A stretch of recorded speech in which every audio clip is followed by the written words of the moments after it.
आपण जर हिंदुस्थानातल्या लोकसभेच्या निवडणुका पाहिल्या तर त्यामध्ये एक ब्रीद आपण सगळ्यांना दिलं, एक है तो सेफ है, बटेंगे तो कटेंगे. महाराष्ट्रातील विधानसभेच्या निवडणुकांमध्ये सुद्धा आपण तेच ब्रीद फिरवलं, एक है तो सेफ है, बटेंगे तो कटेंगे. पण आता महाराष्ट्रामध्ये ज्या स्थानिक स्वराज्य संस्थांच्या निवडणुका सुरू आहेत त्यामध्ये आपण जर पाहिलं तर जे पक्ष स्वतःला हिंदुत्ववादी म्हणून घेतात, आम्ही हिंदूंच्या हिताचा विचार करतो असं लोकसभेच्या विधानसभेच्या निवडणुकांमध्ये दाखवतात, ते हिंदुत्ववादी पक्ष सुद्धा काही हिंदू विरोधी शक्तींना उमेदवारी देत आहेत.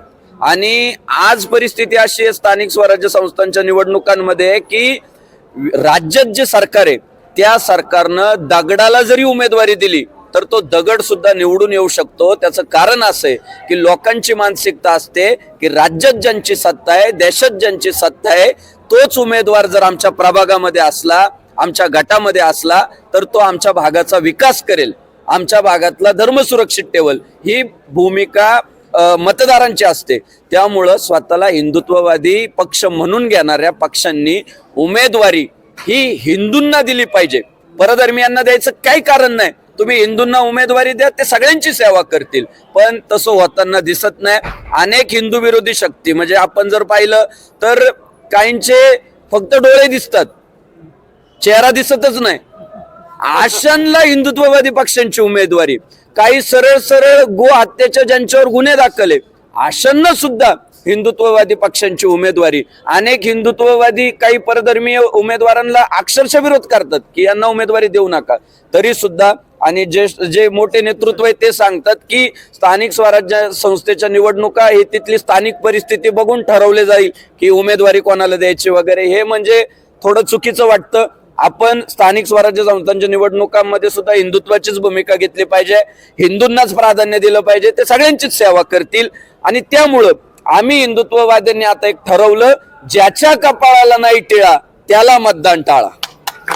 ज्या आगामी महानगरपालिका निवडणुका आहेत त्या निवडणुकांमध्ये बहुसंख्यक करदात्या हिंदूंच्या मतदारसंघांमध्ये कुठल्याही पक्षाने त्यांच्या माथी मुस्लिम नेतृत्व थोपवू नये, त्यांना निवडणुकीचं तिकीट देऊ नये अशी आग्रहाची मी विनंती करतो. जर पक्ष जर चुकला तर आम्ही आमचं धर्म कर्तव्य पार पाडायला चुकणार नाही. अशा समाजद्रोह्यांना निवडणुकीमध्ये आम्ही पराभूत करण्यासाठी रक्ताचं पाणी करू.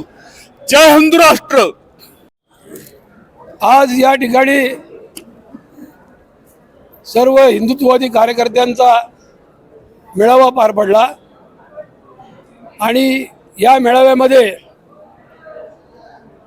जी पुणे शहरातली जी वेदना आहे कार्यकर्त्यांची ती व्यक्त करण्यात आली.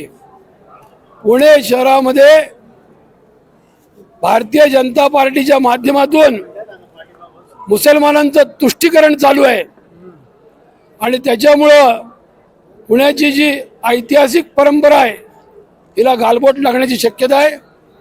पुण्यामध्ये पहिल्यापासून कोंडव्याला अतिरेक्यांचा स्लीपर सेल आहे.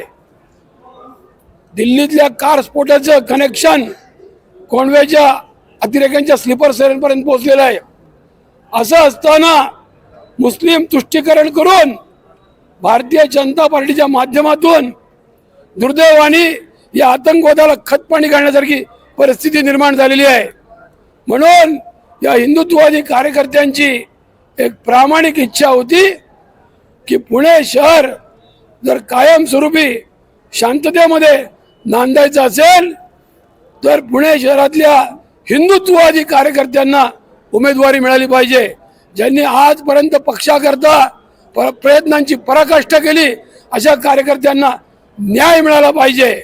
आणि याच्याकरता म्हणून आजची सभा फार मोठ्या संख्येने हिंदू इथे जमले होते आणि ती पूर्णपणे यशस्वी झालेली आहे.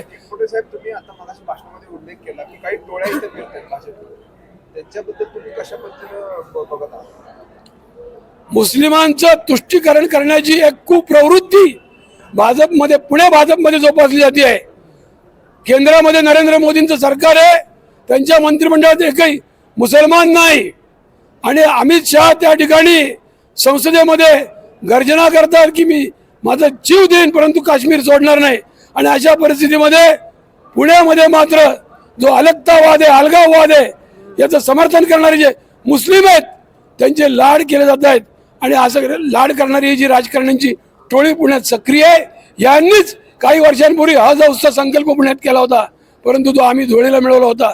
त्यामुळं ही जी टोळी आहे या टोळीकडे लक्ष वेधणं हे आमचं आजच्या सभेचं कर्तव्य होतं. अशीच परिस्थिती जर पुढे चालू राहिली तर काय तुमची भूमिका काय? संघटनेची अशी परिस्थिती पुढे चालू राहिली, माझी संघटना तर छोटी आहे परंतु पुणे शहर जागृत होईल आणि अशा टोळ्यांना हद्दपार करून टाकेल, राजकारणातनं हद्दपार करून टाकेल. कदाचित पुणेकर संतापले तर पुढचं पाऊल पण उचलतील.